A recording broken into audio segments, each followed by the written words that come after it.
In this demonstration, I'm going to be showing how an interactive book is used as a technical tool and to included in the pedagogical method for our class. So this class is an introductory data science class that is in-person class, and there are about 8 students in there. So this demonstration will be using Zybook, which is an interactive book, and then we're going to be focused on the data manipulation section. So this Zybook has animation and reading participation activities, which the students are supposed to complete before the class time. So here I'm using the data manipulation, so they will do the reading. So here is an example of an animation. So they will click on start, and then you see the original data set, which has 4 features or variable, and which one of them is education here. And then you also see a summary below.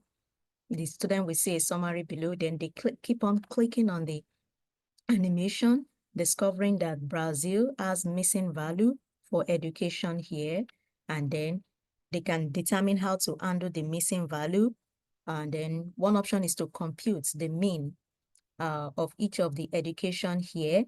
And then from there, they can continue the animation and observe that there are different continents and the education years differ per continent.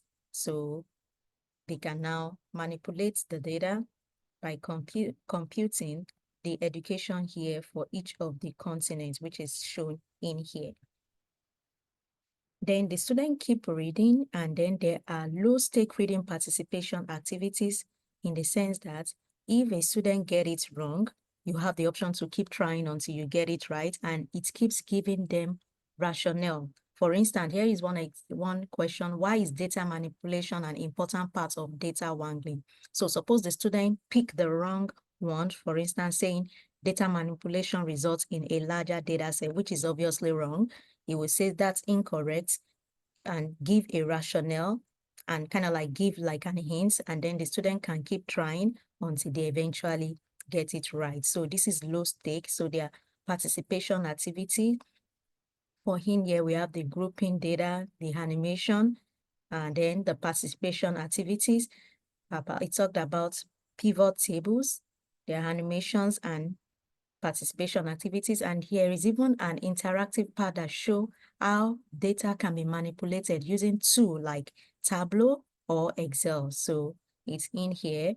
And then lastly, we'll have the option of an embedded Jupyter notebook where they can actually run code and manipulate the data. And then before that, there is also a present mode that looks like a PowerPoint up here. So in class, this is what we will discuss. Students will discuss what they found interesting or challenging in the section. And then we'll walk through the presentation mode, and then we'll focus on the Python part. And this is an embedded Jupyter notebook in the sense that they can also add cells to it and work on. So I'll be giving them some other activities that does not relate to, as in that is not already in the reading. For instance, I can ask them to work on a data set like a penguin data set. So here I'm going to import Seaborn as SNS, and then let's call the data name P, SNS.load underscore data set, and then we'll work with the penguin data, penguins. And then, so they are already familiar with this data set from a case study. So you can run the data set.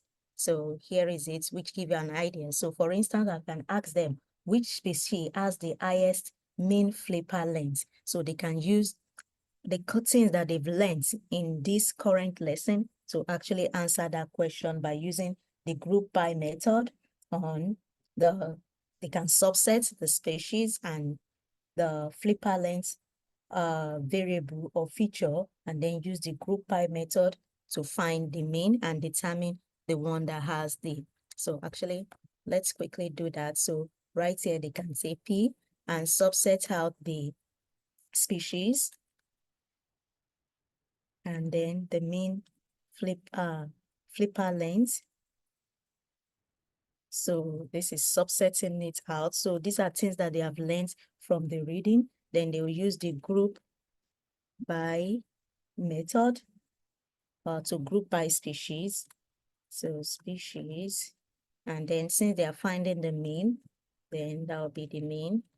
And then they can actually run this cell, and that will help them to know that this one has the highest mean. So that's going to be Gen 2. So they're going to keep answering similar questions like that. And then we'll conclude with the challenge activity, which is going to be different for each student. So they'll work on the challenge activities, as well as there is a coding aspect to it. So if they have questions, the instructor can help them in the class with their questions, and then they can complete it as a homework. So this is currently being done in an introductory data science class with about 8 students. So we hope to evaluate the effectiveness of this method. Thank you.